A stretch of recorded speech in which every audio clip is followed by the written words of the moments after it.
दोस्तों Bajaj housing finance limited की बात करें तो यहाँ पे कुछ बड़ी अपडेट निकल के आ रही है जिसको इस वीडियो के माध्यम से हम डिस्कस करने वाले। यहाँ पे बजाज हाउसिंग फाइनेंस लिमिटेड ने अपने इन्वेस्टर की मीटिंग बुलाई है और देख सकते हो कि अब क्वार्टर 2 हमारे सामने आने वाला है। क्वार्टर 2 इसको एक फ्रेश ट्रिगर दिखा सकता है क्योंकि स्टॉक इस समय काफ़ी दबाव में लगातार नीचे आ रहा है स्टॉक। ऐसे में इन्वेस्टर को भी समझ में नहीं आ रहा कि क्या किया जाए क्योंकि बहुत सारे ब्रोकेज हाउस है जो लगातार कह रहे हैं कि स्टॉक वैल्यूएशन के मामले में बहुत महंगा है। क्या वाकई में ऐसा है, उसको समझने की कोशिश करेंगे। यहाँ पे 2-3 बड़ी अपडेट है जिनको एक एक करके डिस्कस करेंगे।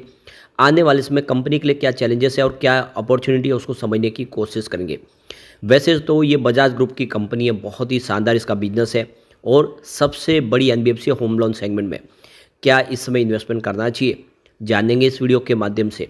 लेकिन फ्रेंड्स उससे पहले अगर आप पहली बार हमारे चैनल पे आए तो चैनल को सब्सक्राइब कर दीजिए, एक बेल आइकॉन दबा दीजिए ताकि जब भी नया वीडियो बने पहला नोटिफिकेशन आपको मिले। वीडियो पसंद आए तो लाइक से ज़रूर कीजिए। चलो फ्रेंड्स वीडियो स्टार्ट करते हैं। मैं हूँ आपका दोस्त SB दवे और हमारे अपने चैनल ऑनलाइन कमाई में आपका बहुत बहुत स्वागत है। तो सबसे पहले बाजार की बात करें तो अभी इस समय लगभग 10:30-11 का टाइम है। BSE सेंसेक्स 81,238 के स्तर पे जहाँ पे 262 पॉइंट की गिरावट है, यानी 0.32% डाउन है BSE सेंसेक्स। अब यहाँ पे गौर करने वाली बात है कि लगभग 200-250 पॉइंट की तेज़ी के साथ बाजार ने शुरुआत की थी। अब वो उतना बाजार 250 पॉइंट के ऊपर गिर चुका है, यानी इंट्राडे से 500 पॉइंट की भारी भरकम गिरावट है, ये कह सकते हैं। तो इस हिसाब से बाजार में दबाव तो बनेगा ही जब 500 पॉइंट की बड़ी गिरावट हो गई इंट्राडे में, तो इसी वजह से दबाव में है। और यहाँ पे निफ्टी फाइनेंशियल सर्विस में गिरावट उससे भी बड़ी है, 23,685 के स्तर पे 196 पॉइंट की गिरावट है, यानी लगभग 200 पॉइंट की गिरावट है। 0.82% गिरा है निफ्टी फाइनेंशियल सर्विस। तो जितनी बाजार में गिरावट थी उससे कई ज़्यादा गिरावट निफ्टी फाइनेंशियल सर्विस में, और इसी वजह से थोड़ा सा बजाज हाउसिंग फाइनेंस लिमिटेड का स्टॉक भी दबाव में आ गया है। तो स्टॉक की शुरुआत बिल्कुल फ्लैट हुई 140 पर, जो कल की क्लोजिंग थी। अगर बाजार ने साथ दिया होता तो तेज़ी और बनती क्योंकि इंट्राडे में 141 तक स्टॉक चला गया था। लेकिन जैसे कि बाजार में दबाव बनने लगा, स्पेशली बजाज ऑटो में आज गिरावट है और उसका असर यहाँ पे देखने को मिल रहा है कि दूसरे भी जो ऑटो सेक्टर की वजह से बाजार पूरा दबाव में आ गया। इस वजह से 138 का इंट्राडे का लो बना और इस समय स्टॉक बिल्कुल अपने निचले लेवल पर है, 138 के आसपास है।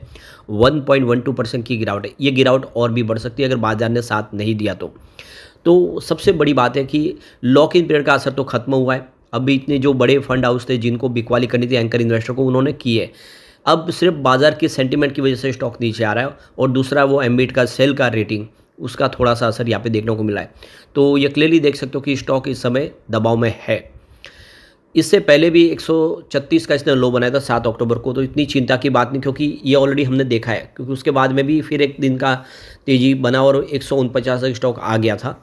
तो 135 का लो बना के भी अगर 150 तक आता है तो ये समझ में आ जाता है कि जल्दी बाउंस बैक भी इसको मिल जाता है। अब आप देख सकते हो कि यहाँ पे स्टॉक ऑलरेडी 140 के आसपास ट्रेड कर रहा था, वो अभी 138 तक है। तो जब तक 135 के ऊपर है कोई चिंता की बात नहीं, बाउंस बैक आ सकता है। 135 का स्तर तोड़ने पे थोड़ी गिरावट और बढ़ने की संभावना भी बन सकती है। अब यहाँ पे देख सकते हो कि स्टॉक अपनी IPO की लिस्टिंग प्राइस से भी नीचे है। क्या ये सही समय है प्रॉफिट बुकिंग का या फिर स्टॉक में अभी भी बने रहना चाहिए? तो ब्रोकरेज फर्म एम्बिट कैपिटल ने यहाँ पे इसमें बिकवाली की सलाह दे दी है। तो देख सकते हो कि बजाज हाउसिंग फाइनेंस लिमिटेड उनके हिसाब से काफ़ी महंगा इस लेवल पे, वैल्यूएशन के हिसाब से ये प्रीमियम पे ट्रेड करा और इसीलिए आने वाले समय इसमें गिरावट की संभावना बनेगी। उनका ये भी कहना है कि इस समय जो होम लोन सेगमेंट है उसमें बैंकों का बड़ा एक देख सकते हो कि वर्चस्व है और होम लोन सेगमेंट में वो एक खिलाड़ी है बड़े, और इसीलिए जो NBFC है उनको इतना मौका नहीं मिल पाता है। तो इसका भी यहाँ पे थोड़ा सा निगेटिव असर देखने को मिला क्योंकि सिर्फ कंपनी होम लोन सेगमेंट में ही काम करती है। लेकिन यहाँ पे दूसरी बात ये भी है कि इंडिया की सबसे बड़ी NBFC है ये, तो इसका मार्केट शेयर तो होगा ही, ये क्लियरली बात समझ में सकते हो। और दूसरी तरफ देखें तो कंपनी बजाज ग्रुप का एक मजबूत, आप देख दो कि इसके साथ एक बैकग्राउंड शामिल है, तो उसका भी असर देखने को मिलेगा। तो भले ही ये सेल की रेटिंग आए उससे कोई ज़्यादा फर्क नहीं पड़ता है क्योंकि यहाँ पे एम्बिट ने तो सीधा 86 का ही टारगेट दे दिया है, यानी काफ़ी नीचे। अब यहाँ पे इतनी प्राइस कैसे नीचे आ सकती है? 70 रुपये में तो इसका ऑलरेडी IPO दिया है कंपनी ने, बजाज ने, और ये कह रहे कि 86 आएगा। तो इतनी गिरावट की संभावना तो नहीं है, लेकिन हो सकता है कि इसका कुछ असर देखने को मिले, थोड़ा स्टॉक नीचे आ सकता है, लेकिन ज़्यादा गिरावट की संभावना नहीं, कोई चिंता की बात नहीं है ऐसी। अब देख सकते हो कि Q2 हमारे सामने आने वाला है। 21 अक्टूबर को मंडे को कंपनी अपना Q2 का रिजल्ट डिक्लेयर करने जा रही है। कम समय बचा है और अगर रिजल्ट बेहतर होगा तो फिर एक शानदार तेज़ी की संभावना बनेगी, इसको कोई रोक नहीं पाएगा। तो फिलहाल इनसाइडर ट्रेडिंग के लिए ट्रेडिंग विंडो क्लोज है जो 23 अक्टूबर को खुल जाएगी। आप देख सकते हो कि बुधवार से ट्रेडिंग विंडो खुलेगी प्रमोटर के लिए, इसके अलावा उनके एम्प्लॉयज़ के लिए और बोर्ड ऑफ डायरेक्टर के लिए, वो भी ट्रेडिंग कर पाएंगे। तब तक तो ट्रेडिंग विंडो क्लोज है, तो अभी फ़िलहाल तो उनकी तरफ से कोई सेलिंग प्रेशर तो दिखेगा ही नहीं इस समय। अब यहाँ पे देख सकते हो कि कंपनी ने एक बड़ा फैसला और किया है। Q2 का अपना जो रिजल्ट है उसको अपने इन्वेस्टर और इंस्टीट्यूशनल इन्वेस्टर के साथ में डिस्कस करने के लिए इन्होंने अब एक कॉन्फ्रेंस कॉल रखी है, मीटिंग बुलाई है। तो कंपनी की तरफ से एक्सचेंज को जानकारी दी गई है कि उन्होंने कॉन्फ्रेंस कॉल बुलाई है एनालिस्ट, इंस्टीट्यूशनल इन्वेस्टर, इन सब के लिए, और ये होगी मंडे 21 अक्टूबर को रिजल्ट के दिन ही शाम को 6:15 बजे शुरू होगी। और इसमें जो Q2 का रिजल्ट है उनके साथ में शेयर किया जाएगा, उनके साथ डिस्कस किया जाएगा और इसके अंदर क्या क्या फैसले लिए गए वो उनके साथ में सारी की जानकारी शेयर की जाएगी। तो इस कॉन्फ्रेंस कॉल के दौरान देख सो कि इसमें बहुत सारे जो बोर्ड से संबंधित मेंबर है वो जुड़ेंगे, जिसमें देख सो कि मिस्टर अतुल जैन जो MD है कंपनी के, इसके अलावा गौरव कलानी जो चीफ फाइनेंशियल ऑफिसर है, और मिस्टर जसमिंदर चहल जो प्रेसिडेंट है होम लोन सेगमेंट के, और विपिन अरोड़ा जो एग्जीक्यूटिव वाइस प्रेसिडेंट है और CRE है।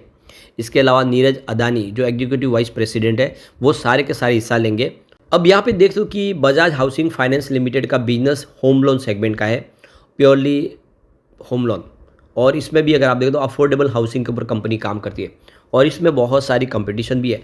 अब वीवर सर्विस लिमिटेड है, यह एक जो HDFC बैंक के जो पुराने जो एम्प्लॉयज़ हैं उनके द्वारा बनाई गई कंपनी है, जिसने कैपिटल इंडिया होम लोन को एक्वायर किया 267 करोड़ में, यानी अपने बिजनेस को तेज़ी से बढ़ाना चाहते हैं, कंपनी की साइज़ को बढ़ाना चाहते हैं। तो ये HDFC के एम्प्लॉयज़ के द्वारा अफोर्डेबल हाउसिंग बिजनेस को प्रमोट करने के लिए कंपनी बनाई गई है। तो दिल्ली बेस इस कंपनी का अधिग्रहण हो चुका है कैपिटल इंडिया होम लोन का 267 करोड़ में है, तो धीरे धीरे इसकी साइज़ भी बढ़ रही है। तो वीवर सर्विस प्राइवेट लिमिटेड है, यह एक कंपटीशन दे सकता है बजाज हाउसिंग फाइनेंस लिमिटेड को, क्योंकि इसका जो बिजनेस और इसका सेम है, दोनों अफोर्डेबल हाउसिंग के ऊपर फोकस करते हैं। अब ये कंपनी भले ही छोटी हो लेकिन लगातार छोटी छोटी कंपनियों को अधिग्रहण कर रहे हैं और HDFC बैंक जैसा एक बहुत ही बड़ा अनुभव है इनके पास, तो आने वाले समय ये भी टक्कर दे सकते हैं। तो ये थोड़ी सी प्रॉब्लम तो है।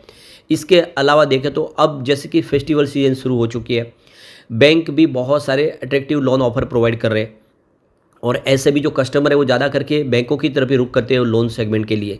तो ये भी थोड़े से चैलेंजेस है, लेकिन कंपनी भी अपनी तरफ से बहुत सारे ऐसे प्रोडक्ट लॉन्च कर रहे हैं जो आने वाले समय उनको और मजबूती प्रदान करे, तो बिजनेस तो बढ़ेगा। ये क्लियरली आप देख सकते हो कि बिजनेस रुकने वाला नहीं है और कंपनी वैसे भी रेवेन्यू प्रॉफिट के मामले में हर साल अपनी ग्रोथ दर्ज कर रही है और इसीलिए हम कह सकते हैं कि आने वाले समय बजाज हाउसिंग फाइनेंस लिमिटेड बहुत बेहतर कर सकता है। और वैसे भी बिल्कुल इस समय प्राइस कम है, भले ही ब्रोकरेज हाउस कुछ भी कहे, शेयर प्राइस इस लेवल पे खरीदारी के लिए सही है और ऐसे में दाव भी लगाया जा सकता है।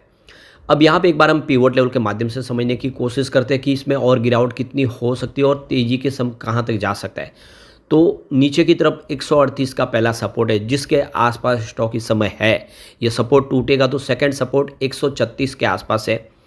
अब ये भी सपोर्ट टूट जाता है स्टॉक फिर 134 तक जा सकता है। वैसे स्टॉक इस लेवल तक ऑलरेडी पहले भी जा चुका है, इतनी कोई चिंता की बात नहीं हुई। बाजार का साथ मिला तो तेज़ी से स्टॉक बढ़ेगा भी। पॉजिटिव माहौल बना तो 142 का फर्स्ट रेजिस्टेंस है, इसको पार कर लिया तो 145 तक स्टॉक जाता हुआ दिखाई देगा। तेज़ी का दौर और आगे जारी रहेगा तो फिर 147 तक जा सकता है। ऐसे में लॉन्ग टर्म इन्वेस्टर के लिए तो अच्छी संभावना है, लेकिन फ्रेंड्स कोई भी इन्वेस्टमेंट करने से पहले अपने फाइनेंशियल एडवाइजर से एडवाइस ले ले या अपना खुद का रिसर्च करें, क्योंकि मैंने वीडियो आपके एजुकेशनल पर्पज़ के लिए ही बनाया। वीडियो पसंद आए तो लाइक से जरूर कीजिए और चैनल को सब्सक्राइब कर दीजिए। Thank you friends.